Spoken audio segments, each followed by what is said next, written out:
Ada. Well, hello, Mr. Harrington. Can I talk to you for a minute?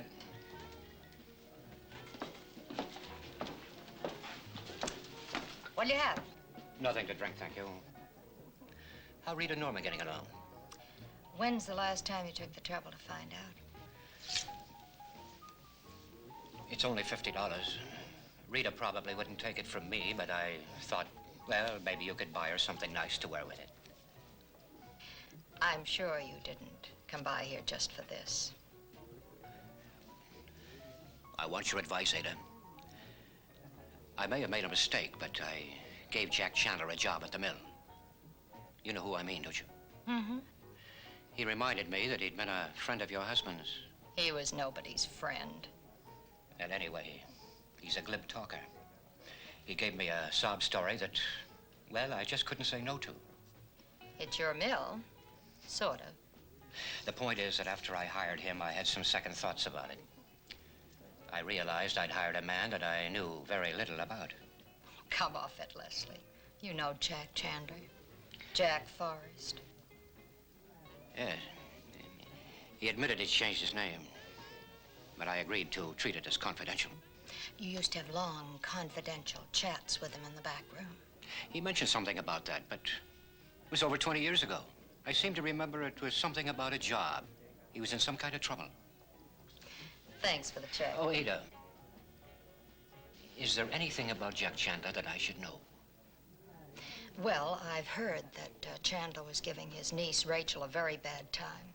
You could do a lot of people a big favor by getting him a job somewhere away from here. Far away. I meant, is there something about the past that you remember I should know about him? Why'd you hire him, Leslie? I told you. Don't give me that. You've been laying guys off at the mill for the past year. His story couldn't have been that sad. Why did you hire him? Good night, Ada. Good night, Leslie.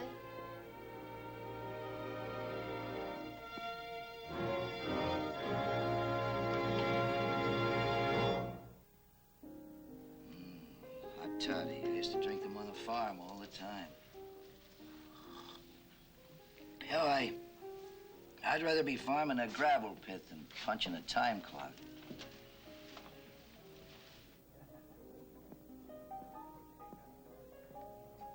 You're lost, aren't you, mister? The wharf's down that way. Scotch over the rocks, bartender. Drinks are expensive this side of town. You sure you've got enough money?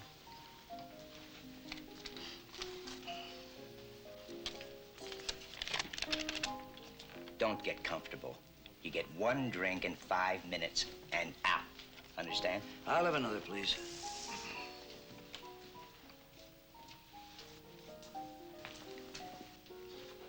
What's the matter with you, farmer? You never seen manicured fingernails before? Done a jailbird, no. 5 minutes. That the kind of clothes they're handing out when they let a guy to jail these days? How come you know who I am? Newspaper. I saw you once in the courthouse when your trial was going on.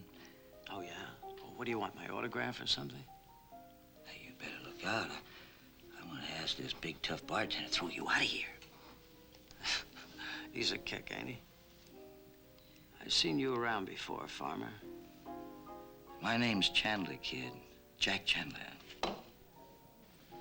Yeah, well, I spotted you once from my jail cell window. Yeah, that was me. Some of the nosy do-gooders in this town are trying to take my niece away from me. You sound like they got her. Temporarily. Take a look at these hands, man. They used to be all greasy, grimy, and dirty like a mechanic's, like I was. They used to look something like yours do now. Not an insult, Chandler. Just giving you an example, that's all. You know, that swinging-looking manicurist must have slaved away for more than an hour. Webby, you got clean hands, you got a new suit on. Think that makes you somebody? It's gonna make me somebody. I'm getting a job tonight. What, ushering in a movie house? No, I'm getting a job with the guy that owns this whole town, Martin Peyton. Does he know about it yet? No, but he will. You wait and see. I'm going to be his chauffeur. And that's just a starter. And you just out of a murder trial. Preliminary hearing, man. Same difference. So? Bartender's getting ready to throw you out of here because you're not wanted in a respectable place. So you're going to get a job from old man Peyton. Don't you chop me, man. What about you? I go where I want to go. Okay, Weber. You keep that for yourself, boy. You have a lot of fun, buddy.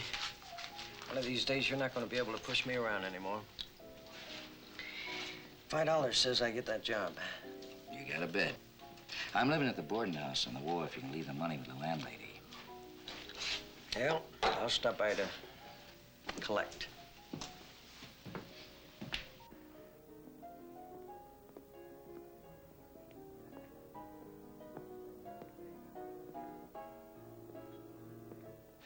My usual, Frank. Yes, sir, Mr. Harrington. Coming right up.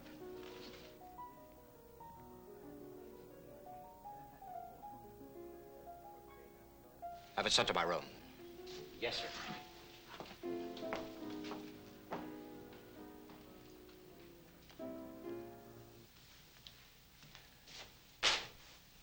Bad day. There? Want to talk about it?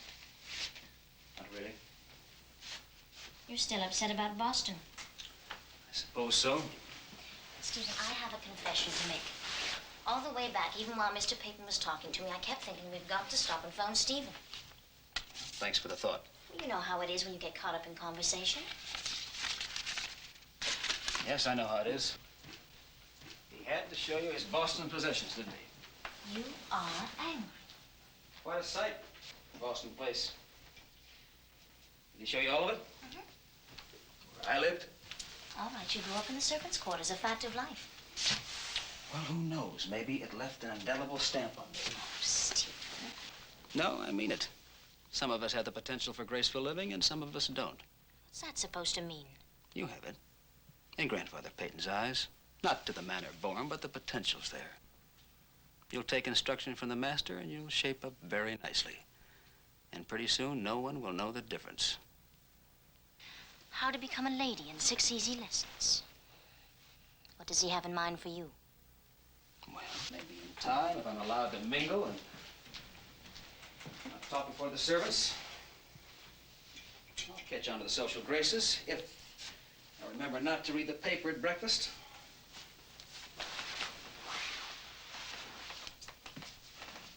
You're not kidding, are you? The old man was in rare form last night, wasn't he? Charming, witty, and exclusive. Exclusive. You didn't notice? He directed all his cogent remarks to you, with an occasional aside tossed my way just to show how out of it I was. Perhaps that's because you were out of it. Stephen, you just sat there glowering. The talk centered on your delightful day in Boston together. Any comments I could make seemed pedestrian by comparison. Stephen, no one meant to exclude you. If you just try to meet him halfway. Funny, you don't seem to have that problem. Yes, you've taken to this role of hostess on the hill as if you've been rehearsing for it all your life. Well, what role do you want me to play? None. I just want you to be my wife. I am your wife, but we happen to be living here in the Peyton house where you wanted to live. Now, that has to change things a little. I mean, I can't very well refuse to take charge of the household, can I? Maybe I just don't want him to use you, to monopolize all your time. I don't think that's his intention. I think he's really working at making me feel I'm part of his family. The Peyton family? Oh, Stephen, your family. The only reason he's treating me the way he is because of you, because I'm your wife. Now, I think it's just built something up in your mind, something you have to work out. Oh, Stephen, give him a chance. I think he wants us both to feel like we belong here. Well, maybe you're right. Maybe I'm too possessive. Oh, darling. Why do I have this feeling? If it wasn't for you, I wouldn't be here at all. What's this, a little loot? Big loot.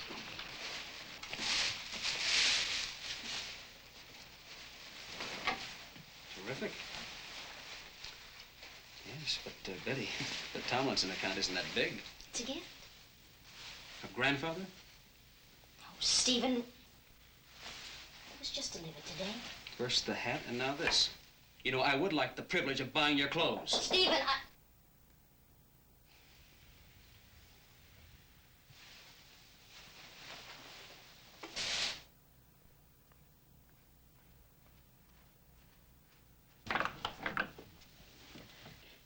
Excuse me, Mrs. Cord. Mr. Peyton would like you and Mr. Stephen to join him for coffee. Thank you, Mary.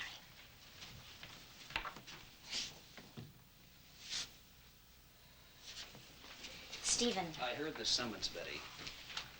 Can I appear like this? I have to put my coat and tie back on. Yes? I'm Lee Weber. I'd like to see Mr. Peyton. Will you wait in here, please? I don't know if Mr. Peyton can see you, Mr. Weber. I'll handle it, Mary. Hey, what are you doing? I got personal business with Mr. Peyton. Will you call for an appointment or send him a letter? Stephen, let Mr. Weber in, please. In here, Mr. Weber.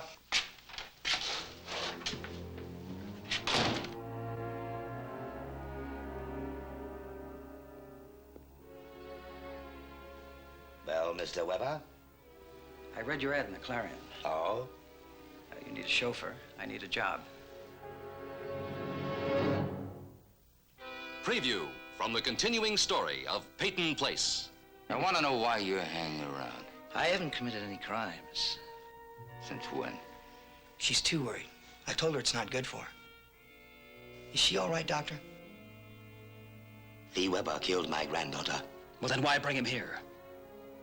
Now we'll have to make our own justice. Won't we, Stephen?